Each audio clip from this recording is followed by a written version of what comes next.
correct from Diamond 88.7 FM. And we are assessing Mr. President's independence speech to the nation, and also looking at it from several prisms, where the oppositions are also reacting, especially the People's Democratic Party, calling it names, several names, criticizing the speech. People are also saying the alleged ways and means that got lifted. Okay, Mr. President mentioned it as well. People saying that it's not 100% genuine, that there is more than meets the eye. Several reports out there, okay, speaking against the stance of the presidency on the ways and means. We are still talking on this, assessing Nigeria then and now. Hello, your life. Remember where you're calling from. I want to tell you something. Selling of dollar in Nigeria is another damaging to our economy.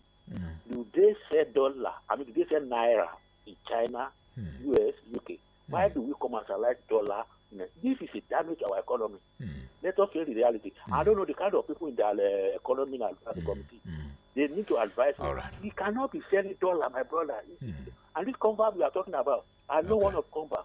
Everybody where they got 1 million. There's a senior advocate. He said he cannot refuse to get this money because if he didn't get it, he will give it to somebody else. It's rather for him to collect it and give to his family or somebody who needs money. Can you imagine? I have evidence of that. So I know the person is a senior advocate of Nigeria. All right. He's a popular man. So who are we talking about? And you're talking of all this corruption. $7 is a corruption. And it's another corruption we are fighting that they cannot fight. Thank you so much, Mr. Rotimi from Oru. Mau, you were saying something that Mr. President's speech is kind of far from your expectations. While reacting to this last call, can you make us understand some of your expectations prior to Mr. President's address? Prior to Mr. President's address, I thought that he would talk about the prices of petroleum in this country, because we are running a monocultural economy which is too dependent on oil, and it is the day that the removal of subsidy has been done on this oil that all the prices of every item skyrocketed. Yes. And since that is one of the basis of the problem affecting all families in the country today, it is affecting all facets. I expect the Mr. President to address the issue of that removal of oil subsidy. I expect Mr. President to address the issue of hunger starvation, because one of the problems permeating every sector of Nigeria as of today is the level of poverty, hunger and starvation in every nook and corner. And to do this, we needed a complete revolution in our agricultural sector. I expect Mr. President to delve deeper into how we will be able to actually re-energize education, about how we are able to reduce inflation in the country. I expect him to really address the issue of this monocultural economy in order to be able to allow an average man and woman to sleep with their two eyes closed. All right. I want we are quite in this room. We are just maybe two youth. The rest of us are in the building, elder statesmen, men that have really tasted life at different climes and different stages. I want Mr. Akinwumi, to quickly react to something. Our lines are still buzzing. Yes, 091365566864. I want you to look at this. People were on the street on Tuesday in protest over the policies of the current administration. So, these policies are not yielding the desired result. And people keep asking, must we protest before we get our needs served? And we keep asking the question again, if we don't protest, maybe they won't listen to us. Do you see protests as the way forward? Nigeria is 64, and we are still using almost the same approach ever since, and almost nothing tangible to show for it. Even the protest that they did yesterday, many people were arrested. Even some, they have to disperse them. So, but I think just a pity that that speech, I was not even expecting anything good from it, because the one that you had in the past is a promise of a promise that has not been fulfilled. Now, you got to when the President Bush was campaigning, he said he's going to provide 1 million jobs from digital economy every year. This is the second year. How many people have they provided job for? Now, this government came to power. He increased the school fees of unity colleges. Now, he increased the school fees of universities, some as up at 300%. Now, that's the government subsidized Hajj by 100 billion naira. That 100 billion, if they give 400,000 to each student, we empower at least 400,000 students. Now, so these same youths now that you are afraid to empower, you say you now want to do summits. Now, we know the problem of Nigerian youths. It's not able to provide the solution to you. You are even compounding the problem. Now they are planning to introduce toll on our express. Now tax upon tax. If they introduce toll now, people will pay on those roads. Now this is the road that at least and most of the transport now I think more than 300%. Yes. So if they do those toll gate now, those toll now, that means that transportation will still increase. Again. Now when they are traveling on the average federal government road, you will pay police on the road. You will pay for toll now. Unofficially. So you pay with the tolls. I believe with the tolls, the unofficial toll collectors will be offered. Nigeria we see it, even if it stop. That means. Let's see this call. Let's have this call. Hello, your life. This is Mustafa calling from Gary. Mr. Mustafa from GRO, you have the floor. Please make it brief. I'm tired of this Mr. President's promise. You know this problem we have today. It is because of this announcing of voice of state. If you don't want to do anything, you should just leave our petrol down. Are you sure all those colleagues have said that I only listen to this announcement because we have been tired of this promise and nothing goes on. And look at this way you announce a voice subsidy, everything is down for Nigeria. Then you should please. Okay. That's why we're having this conversation to channel the grievances of as far as we are concerned, Nigerian youth, we are even the one that is most affected by his policies. So we don't need any gathering of the youth. What we need is to give policy that will at least alleviate the suffering of the youth. Instead of the president to increase the school fees and introduce student loan. Even countries where they have been doing all these things, Joe Biden, he made sure that he raised a lot of burden on many US citizens that have enjoyed this loan in the past. Now, he was talking about high cost of living, increase every part of the world. And we compare ourselves with UK and all this, where they give relief to them. What they give them is good relief, not palliative. I don't even know why they get that word of palliative from. So, okay, you are sick. Let's just be giving you drug that will be killing the pain so that you will not die. You will not die on time. Let's have this call. Hello, your life. Your name and where you're calling from. Hello. Mr. Issa, we are glad to have you. Please make it brief. Thank you so much. I just looking at our situation. Let's be objective and let's make it general. Now we have a population of almost 300 million. Okay. In some other nations, that's supposed to be an asset. All right. Because if the right number of population are productive, we will not be where we are today. Let's look at that area. All right. Let's see how we can make our youth to be productive. If that is not done, our population is supposed to be an asset. Let it not be that the generation coming after us will now refer to the current dollar rate. We are saying in the past, dollar used to be $1 per dollar, but now it is 1,000. What generation that will come after us? What will they say? What do they Let's see how our people can be productive. All right. Thank you so much. We sincerely appreciate your stance on this. Yes. Do you want to add your voice to his last? He said we have a youthful population, but they are not that productive. Yeah, because government is not utilizing the strength of our youths. Now, a country like Germany, they don't have any mineral resources, but their greatest assets is their woman assets, and they develop them. Now, even in US, now what a US farmer will produce, more than 1,000 Nigerian farmer will not produce it. What they do, they have great areas of land, and they go to mechanized farming. How many Nigerian farmers can afford mechanized farming? Even the ones that they have safe, their herdsmen, all those will come and eat it up. So these are things that are affecting the Nigerian youth, and government have to provide enabling environment. Now, even those are on bad aid now. A place like University of London, you are giving them 400 million what do they call it, bill every month.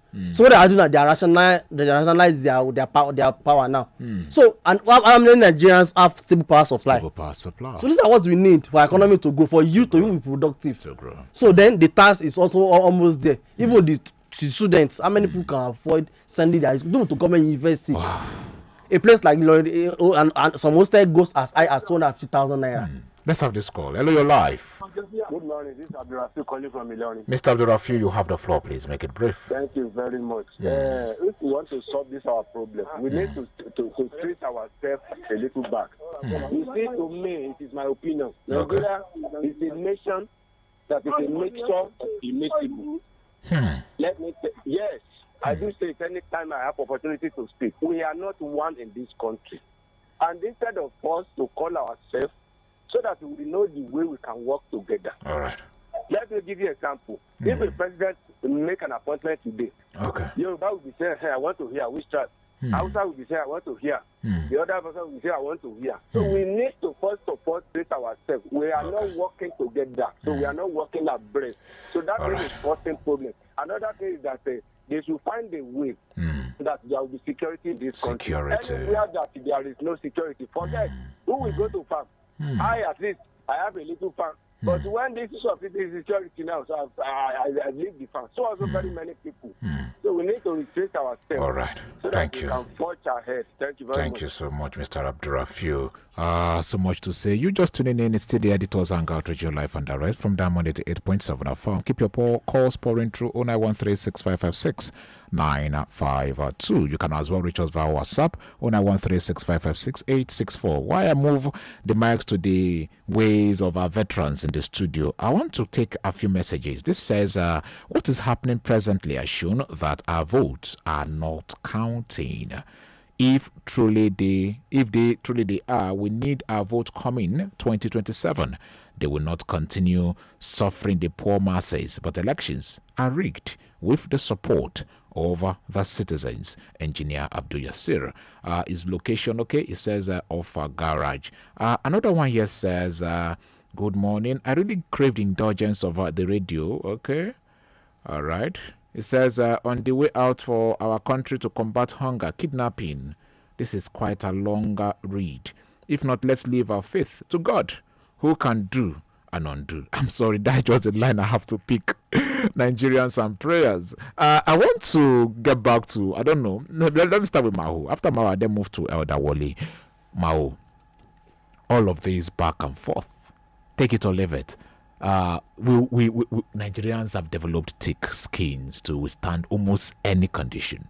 We're not here to preach a bleak future or to paint a bleak future. We are here to say, yes, we know government are listening. Those are relevant authorities, even outside the shores of Nigeria, are listening to us, and also giving platforms for those at the other side of our lines, as our listener, to also vent and pour their hearts to the government. The issue now is this is before us. Nigerians are, a good number of us are saying we are not happy with what is happening at the moment. Mr. President says, please give me more time.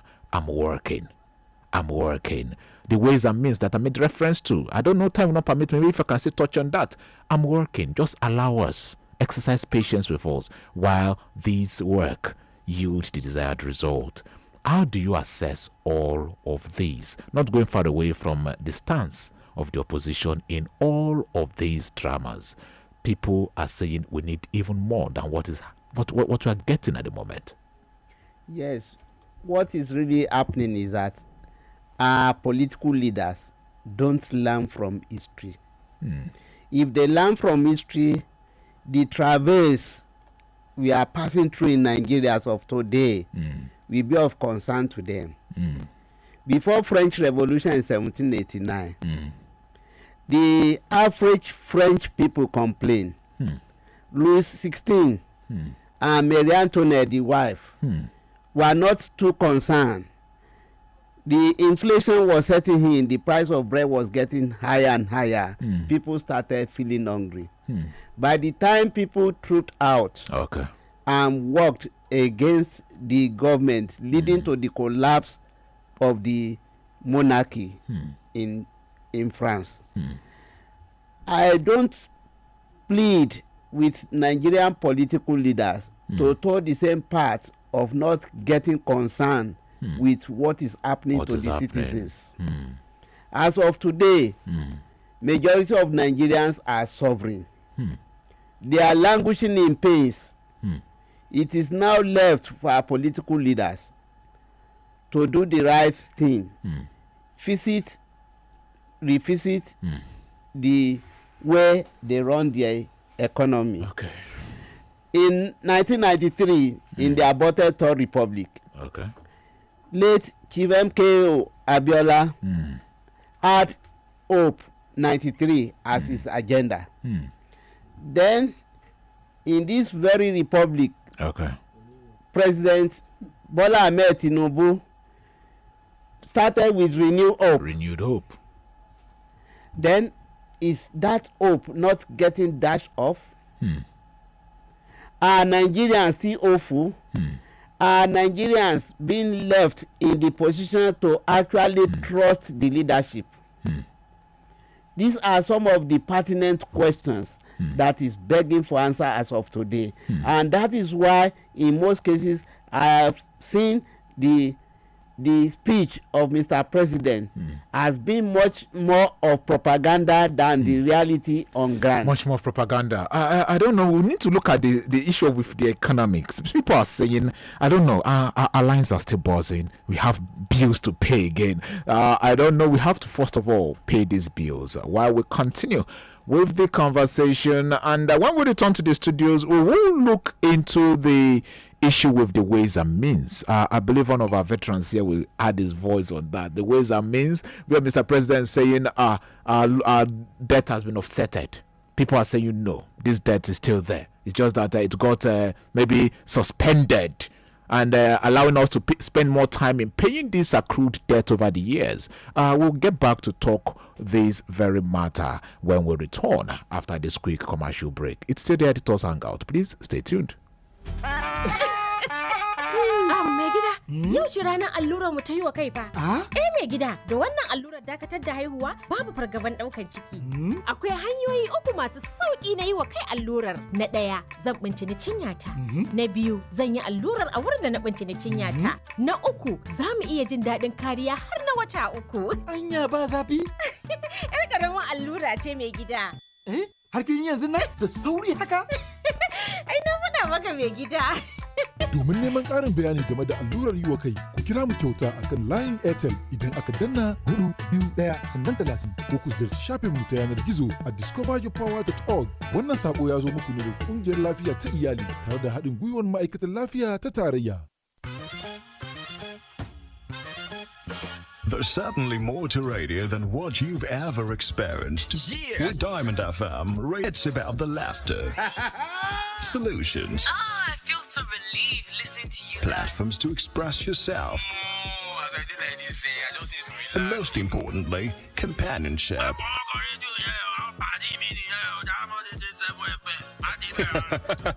On Diamond 88.7 FM, radio is real. At Diamond FM, we've got you.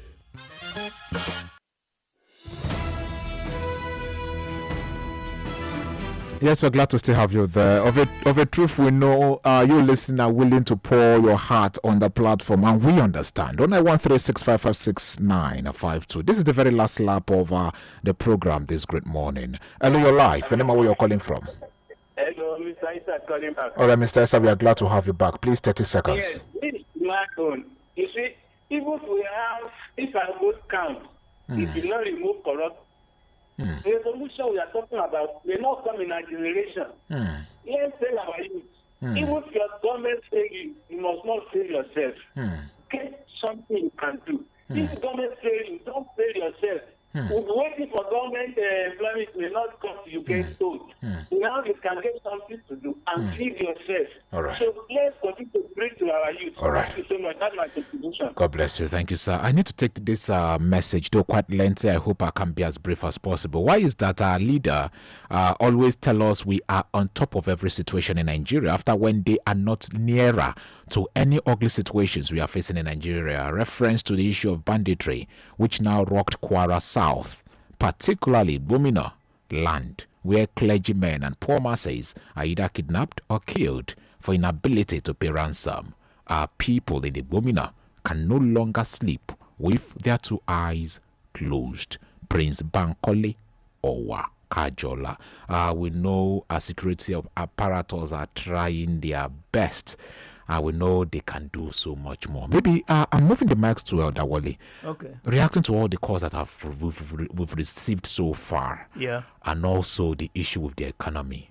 Mr. President was bold to say we no longer have a debt burden as we used to have before now.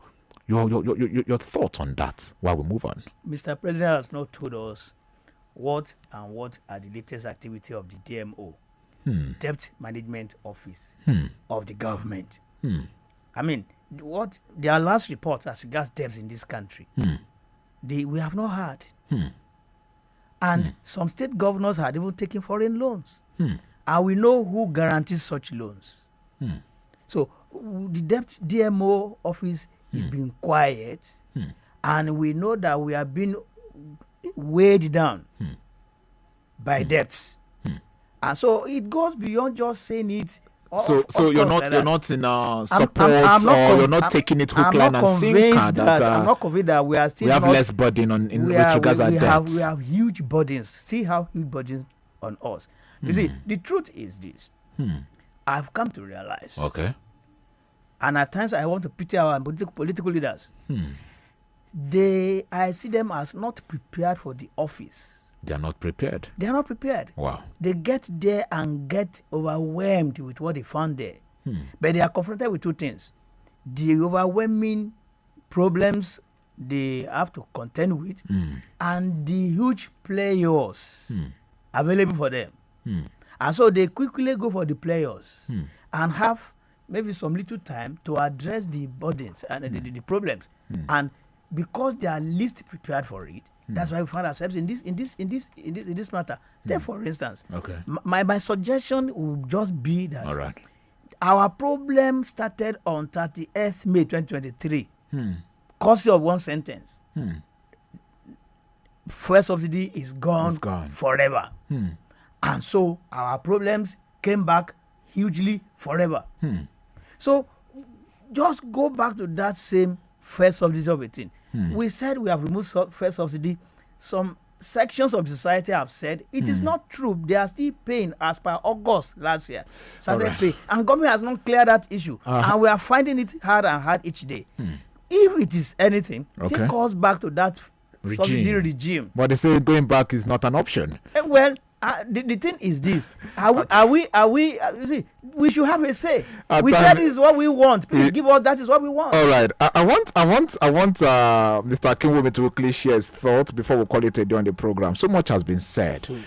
Some really, for sake of time, I'm still looking. I don't know the way this time really flies. I don't know. But looking at it now, so much has been said. Even to our dear state, Kwara State, people are already pouring their heart. That's why we had to even allow our phone lines, for people to talk. Looking at all of these, all issues that have been tabled before us this day, if you're to profile or suggest or advise Mr. President, yes, we are 64.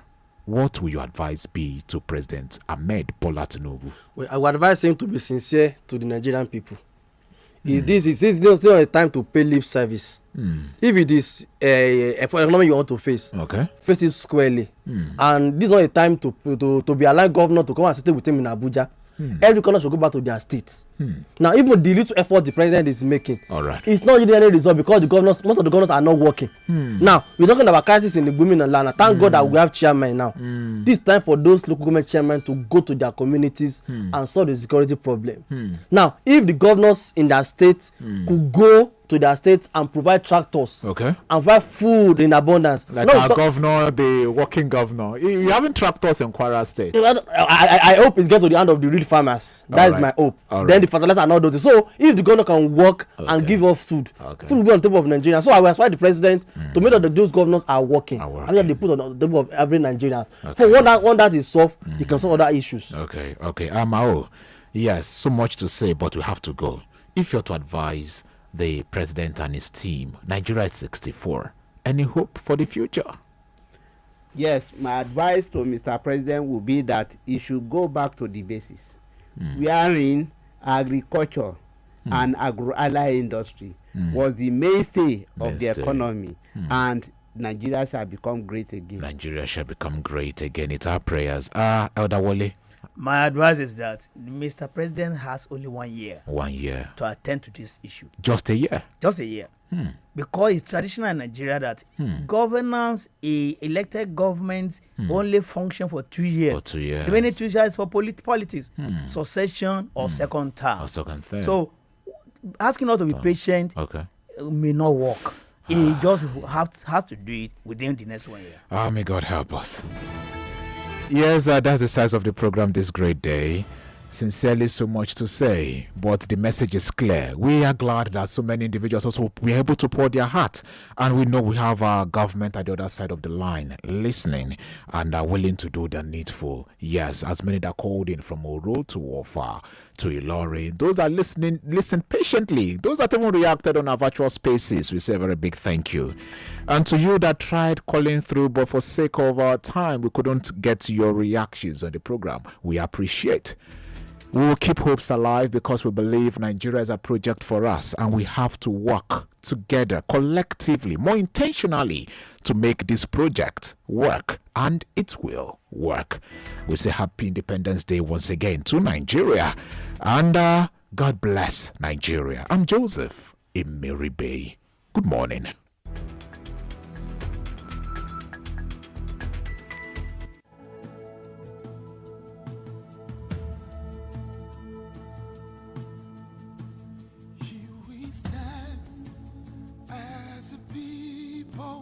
With one song, with one voice.